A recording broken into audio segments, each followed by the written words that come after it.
midnight tomorrow. The House Republicans right now scrambling to shore up 216 votes that will be required for a majority to pass the short-term spending bill that will keep the government running. But despite assurances from Speaker Paul Ryan this morning, there seems to be a lot of, difficult questions about who's voting for or against the continuing resolution. And so far, it's not clear whether Republicans actually have the votes, even though they have the majority, and the so-called savants today forecasting easy passage of the CR in the House and forecasting much more trouble in the Senate. We'll have a live report for you from Capitol Hill in just moments, and we'll be talking with one of the Republican Party's emerging leaders, the highly respected representative from Arizona, Congresswoman Martha McSally. Also tonight, President Trump predicting his strong economic policies will help Republicans win the 2018 midterms. And no one can deliver the phrase, "It's the economy, stupid." No one does it nearly as well as does President Trump. See if you agree. We can keep it like this. We're going to win a lot of elections, that I can tell you. It's something. No, it's something. It's the economy, stupid. Did you ever hear that one? It's the economy. It is indeed. The first year of the Trump presidency has been historic in his leadership and his achievements. Extraordinary. Markets soaring, GDP growth accelerating, unemployment at an almost 17-year low will be taking up the president's many successes and how all of them will likely upend the Democratic Party's plans to make inroads against the Republicans come November's midterm elections. One of the smartest folks in politics and the wisest political strategist, Ed Rollins, with us tonight. And President Trump today insisting he will build the wall, despite conflicting remarks from his chief of staff. President Trump reportedly irritated that John Kelly told Democratic lawmakers, the Hispanic caucus in particular, that the president had, quote, evolved on the wall, but it appears the president believes the wall is still the doggone wall. Our top story tonight, the Republican effort to avoid a government shutdown.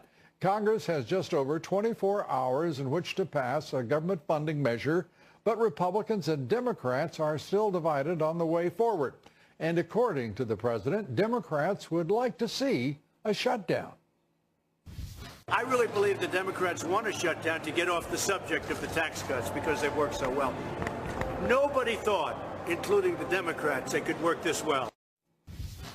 Not at all. And Fox News chief congressional correspondent Mike Emanuel is live on Capitol Hill tonight with the very latest for us. Good evening, Mike. Lou, good evening. We have breaking developments. A majority of the House Freedom Caucus, a critical conservative group, says it is now on board with this key government funding extension. House Republican leaders are urging to get it done. Address the real deadlines that are here. The real deadlines by continuing the funding for our military. Extend the children's health insurance program. And instead of our men and women in uniform being treated like bargaining chips, we can keep working on getting the resources that they need. Pushing for an immigration fix this week, the House Democratic leader said she's a no.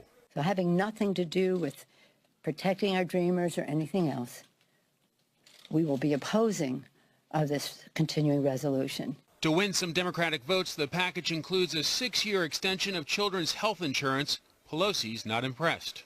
This is like giving you a bowl of doggy-doo, put a cherry on top and call it a chocolate sundae.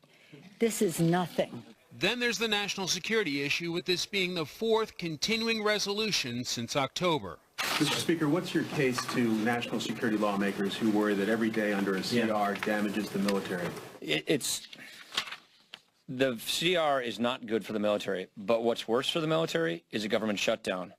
What's even worse for the military is a government shutdown followed by a sequester, which is what would happen if we don't pass a CR. On the Senate side, Majority Leader Mitch McConnell has warned his GOP colleagues about the possibility of being in session this weekend if the continuing resolution fails. McConnell emailed at 10:17 a.m., plan to work, quote, if Senate Democrats follow through and are willing to shut down the government and the children's health insurance program. And McConnell called for GOP unity. We are strongest when we stick together. That will produce the best spending deal and the best DACA deal. But some of his fellow Republicans are unhappy. I think it's inexcusable, so I'll be a no vote because I'm not going to vote to continue to put the country further into debt. We're not going to get a CR through the Congress until we have a pathway forward to increase defense spending, deal with immigration, chips, and everything else. Winning, some Democrats will be critical, with 60 yes votes needed in the Senate and only 50 Republicans likely to vote. It doesn't resolve the fate of the Dreamers. It doesn't include an increase in military funding that members from both sides of the aisle would support. It's just another kick of the can down the road because the Republicans, both in the Senate, the House, and the White House, can't get their act together. Interior Secretary Ryan Zinke tweeted today, "We fully expect the government to continue operations. However, in the event of a shutdown, public lands will be as accessible as safely possible under the law." In the Senate, Democrats say they have the votes to block the bill. Republicans are already saying Democrats would be siding with 800,000 so-called Dreamers over the health insurance of 9 million children. But the first immediate test is a vote in the House, likely later this hour. Lou? Mike, thank you very much, Mike Emanuel, and we'll be watching for that vote and as whether or not the Republican Party can deliver first in the House and then the Senate in support of the continuing resolution. Mike Emanuel reporting from Capitol Hill. Our first guest tonight says Democrats are playing games on DACA and the spending bill with the lives of our military hanging in the balance. Joining us tonight, Republican Congresswoman Martha McSally of Arizona. She's a member of the Armed Services Committee, also running for Arizona's open Senate seat to replace outgoing Senator Jeff Flake. Congresswoman, great to have you with us. And let's start with these most recent developments that Mike Emanuel just reported. The Freedom Caucus moving into line, apparently, to support the continuing resolution tonight and perhaps within the hour in the vote. Actually, the votes were just called, Lou, and we'll be heading in soon. And as I've said, I was in the military for 26 years. It is infuriating that the Democrats are playing politics with our troops. I brought this up in the White House meeting last week, that they have created this fake deadline for something that isn't a top priority of the American people and putting our American lives, our troops, in jeopardy. They are right now deployed in harm's way. Their families are back home praying for them and hoping to be able to pay the bills. They will not be paid. If something happens to them, the death benefits will not be paid. Their readiness is at a crisis right now. We've had 80 training deaths last year and 20 in combat. The Navy ship accidents, the airplane accidents is because of the lack of funding and the sequestration and these fits and starts. And so the fact that the Democrats would play games with our troops, I raised my right hand and took that oath. They're all out there right now, and they are counting on them to not let them down, and they better not let them down in the next 24 hours. Yeah, and I think it's important to point out that President Trump, alone among all of the candidates running for the office of president in 2016, was the one who talked about the antiquated equipment, who talked about the shortage of combat-ready forces, and he is committed to enlarging that. Let's turn to the games that are being played on DACA. Because that's an important issue in the state of Arizona. It is for the nation. DACA has somehow managed to move its way to the front of the line. And frankly, many people are very upset because it puts millions of other people coming into the country legally, lawfully, at the back of the line. It also puts them ahead of, as you say, the men and women in our military. The issues go on and on. This is madness, and it's being played out as a public relations stunt. Absolutely. Look, the Democrats have hijacked this process. They have been failing to sit down at the table and negotiate in good faith, strong support for our military. It's great that we have a president and a commander-in-chief who is committed and focused on giving our troops everything they need. But the Democrats have failed to sit down and negotiate because of DACA, which there's no deadline tomorrow on DACA. Look, we can address these issues, but the bill that I introduced last week with some of my teammates actually are the top priorities on this topic, which is really securing our border, ending chain migration, ending the visa lottery, cracking down on sanctuary cities, passing Kate's Law, and doing the things that actually are the root causes of why we have a DACA population in the first place. So let's focus on our troops. I've lived through CRs, and I've lived through government shutdowns as a member of the military. The reason we're having a CR vote tonight as the least worst option is because the Democrats have failed to come to the table in good faith, and they're continuing to hijack the process over DACA.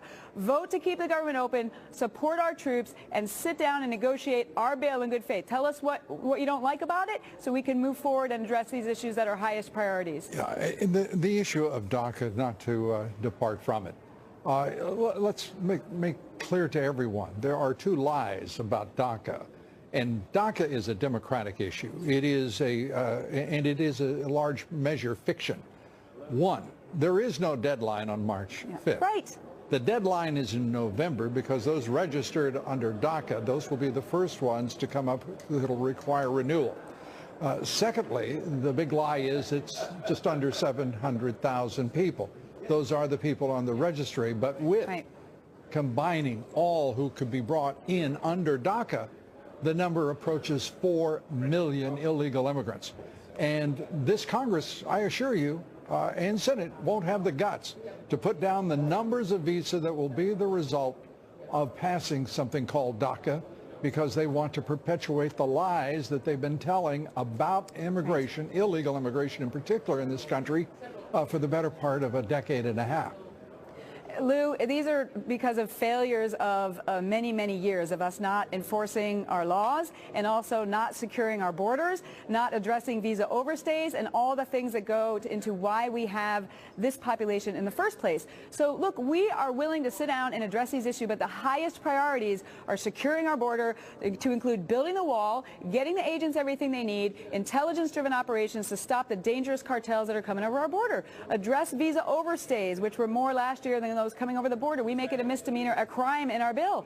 Addressing the loopholes right now where people are looking for Border Patrol agents and turning themselves in. Cartels tell them to claim asylum, and then they disappear into our country with false claims with a court date 5 years in the future. This is insanity. One reason why President Trump is in the White House is because the American people were fed up with these failures. And so we are willing to sit down and address these root issues so that we can move the country and support the American worker, secure our borders, secure our communities, address some of these other issues in a fair way that isn't incentivizing future illegal activity or rewarding people who already conducted illegal activity. Are you going to get the CR through tonight? I think we are. I think we are. Definitely in the House. It's over to the Senate. And again, if those Senate Democrats vote no, I think they should be heading off to Afghanistan and Iraq or South Korea on the next airplane. Look our troops in the eye and explain why they're not going to get paid while their families are back home wondering how they're going to go to the grocery store and pay their rent. This is a travesty, and they better not be playing politics with this. And I hope that people start to rise up and see what's going on in the games they're playing with our military. Congresswoman Martha McSally, thanks for being with us. Appreciate it. We're coming right back. Much more straight ahead. Stay with us. A damning new memo detailing how the government allegedly has abused surveillance powers. Is this happening in America, or is this the KGB?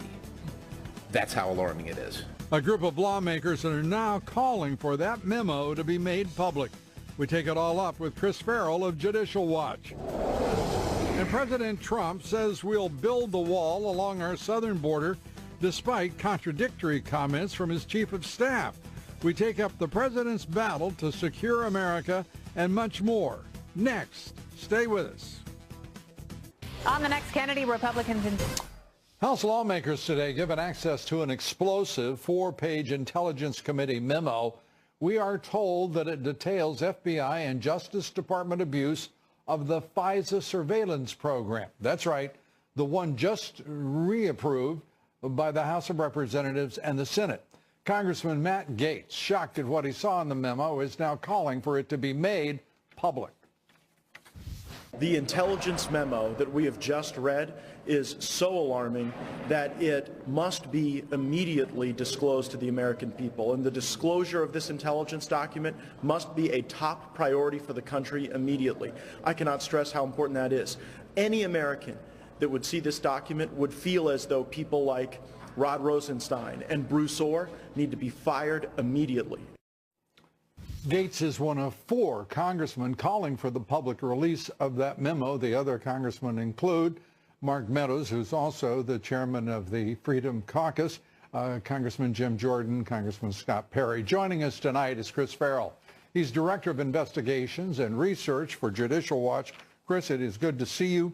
Let's start with this 4-page memo. To me, it is deeply troubling. I mean, it's so much better that we're getting much of this into the light, but so much remains behind closed doors and so dark after more than a year and a half of investigations, 6.5 years of total investigations by 5 committees, the special counsel, and of course the FBI. This is a case once again of gross overclassification. I think that the American public knew what was in that memo, and they knew also the scope and the breadth of the abuse of various investigative techniques by law enforcement officers, particularly corrupt law enforcement officers. And I'm thinking of course, Mr. Strzok and others at the FBI, to include Mr. Comey. Heads would roll, and I think that's exactly what Representative Gaetz was pointing out. The fact that this memo remains classified is wrong. I agree with them 100%. They need to make it public as fast as possible. There's nothing in there that would give away the crown jewels of our intelligence collection capability, but it would reveal the abuse of process and the abuse by agents and the abuse by the Department of Justice. Right. And that kind of systemic abuse, that corruption of our justice system, is really at the root of all the problems we're facing now. You know, I'm old-fashioned. I think at the root of corruption like this is raw, unbridled corruption. These are bad people doing horrible things in the name of the United States government. This is corruption that can't be tolerated. And I certainly accede to your suggestion that it's systemic, that it is part of the process. But these are the damn people who are giving this country a bad name and are hurting this nation's, our national security interests, and tearing up the Constitution as they do so. And here's where it's so important, and frankly, the reason why it will now break open to the public. Before, you had Hillary people pointing at Trump and screaming, "Russia, Russia." You had Trump people pointing at Hillary. There's a litany of things you could claim against her, all valid, frankly. But it was partisan. It was, R's and D's battling it out. But now we've had pointed out the corruption of the FBI and the agents and the corruption of the Justice Department. This is institutional corruption that's been leveraged by various parties. Well, let's turn to today's developments. And James Rybicki, the former chief of staff for James Comey, testifying again in a closed-door hearing. Right. What do you make of this? I think what's interesting, if people go back and they look at Rybicki himself and his relationship with Comey, you learn a lot about Comey by learning who he surrounds himself with. And I'm not just talking about the sycophants who, for decades have told him he's a genius. Comey's the kind of guy who believes his own press releases. But the important thing is a guy like Rybicki, who's at a very senior position, essentially Comey's right-hand man, running the FBI. Do you know what Rybicki isn't? He isn't a special agent of the FBI. He's another attorney. And for folks in law enforcement out there, they understand the significance of that. The head of the FBI, as his right-hand man, doesn't have a seasoned professional law enforcement officer, a special agent, a gun and badge carrying person who's been sworn to an oath and has institutional knowledge and a career track in the FBI. No, he sits at his right hand, another attorney, and that speaks volumes. To me, at least, it does. Let me turn to Steve Bannon now, testifying, called in to talk with Robert Mueller, the special counsel, basically claiming executive privilege as he deferred his appearance before the House Intel Committee. What do you make of this? You know, the question for Bannon is, which story do you believe? You know, he's done 180s now, I think, 3 times over. And so he has a credibility problem. He has, you know, you can't believe necessarily what he says. And of course, I think Steve Bannon's greatest instincts are always to protect Steve Bannon. So obviously there are privilege issues with respect to the president and the operations of the White House. I just think it's another smokescreen. You know, people will use it for whatever reason they want to, but it doesn't mean it's the truth. And Judicial Watch, we're waiting to find out if a judge is going to order the release of those documents. We're out of time. The Comey memos. Yes. Judge Boasberg is reviewing them in camera now, and that's only because of Judicial Watch. Otherwise, it would have been another one of these cases where, oh, we'll release it later. Now we have a judge looking at it. And it can be released as soon as? Stroke of the pen. Judge wants to release it, it's released. Hurry up, Judge. It's about time to put some light on all of this. And again, as always, congratulations to you, Chris, and to all the good folks at Judicial Watch. Thanks so much. Thank you, Lou. Thanks. Be sure to vote in our poll tonight. The question is, do you believe Barack Obama hitting the campaign trail for Democrats for the midterm elections will help guarantee Republicans build on their majorities in the House and Senate?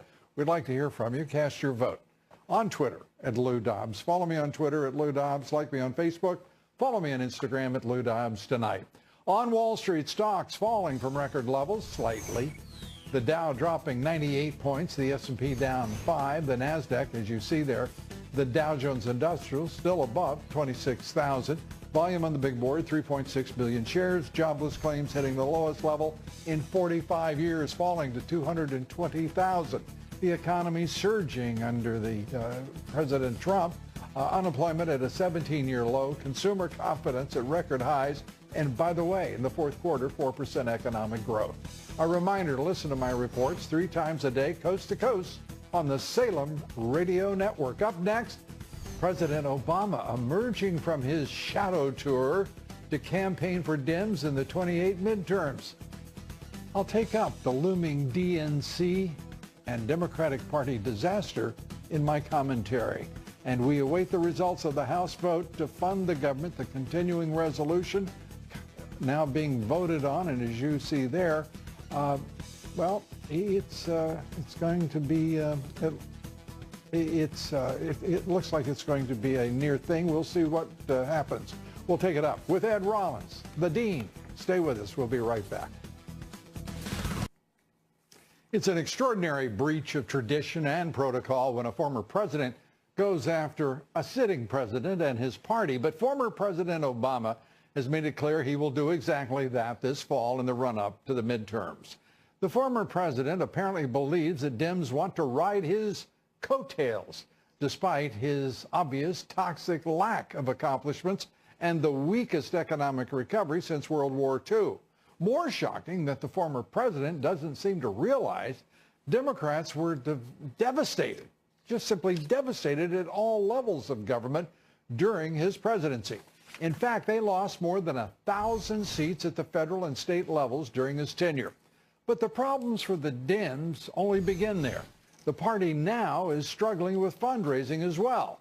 Yet President Obama and the current Democratic leadership appear to believe, or perhaps hope, that the Dems will benefit in the midterms by upending convention and putting Obama on the campaign trail. I'm told the Democrats are very confident that they can take back the House and perhaps the Senate. Of course, many of those Democrats thought Hillary Clinton would be the one taking the oath of office last year. In my opinion, President Trump this year has a lot of lessons in store still for the Dems, and among other things, he will show them what coattails really look like. I believe President Trump will help the Republicans not only keep their majorities in both the Congress and the Senate, but enlarge both. Look what he's already done, and all that without a lot of support. In my opinion, 2018 will be fun to watch. Now the quotation of the evening, this one from Tom Clancy, who said, quote, "Show me an elitist, and I'll show you a loser." We're coming right back. Stay with us.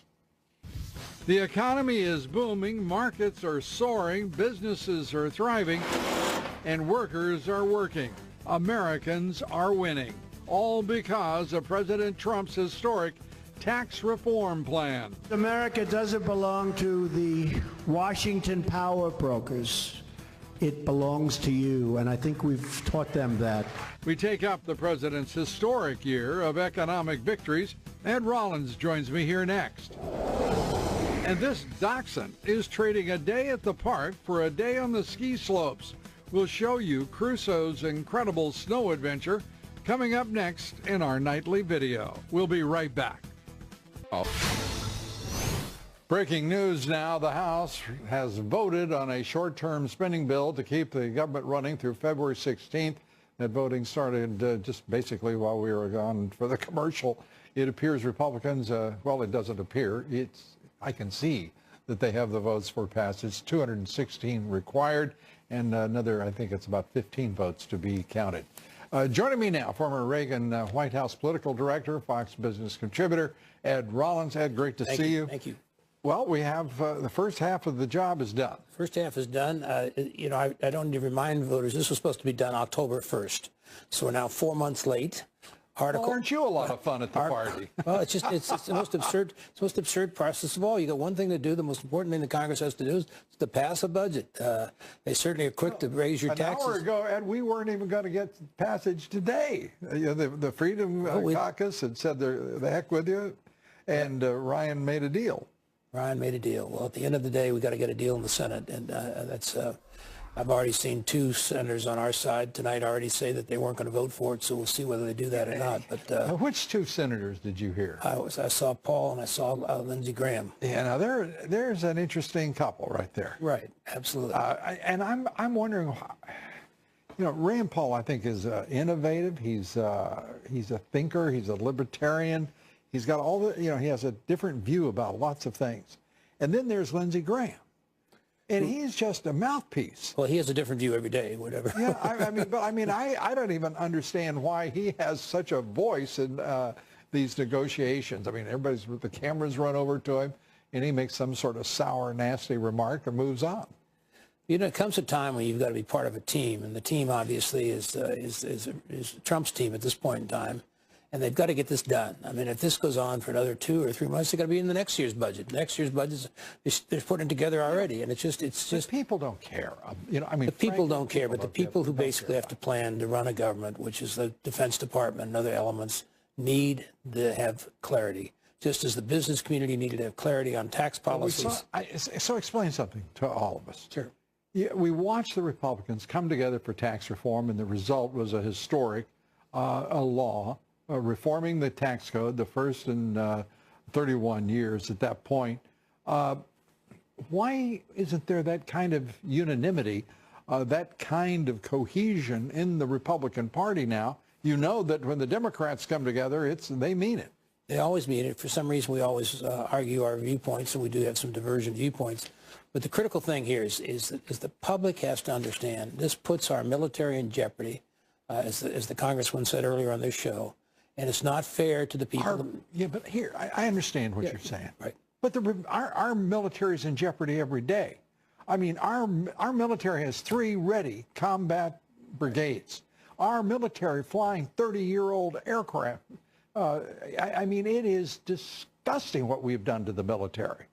And no one should assume that this one continuing resolution or a budget that's even larger than before is going to solve the problem, because it won't. We have a huge problem. I don't argue that. I think we have a huge problem on a lot of fronts. We've talked night after night after night on immigration.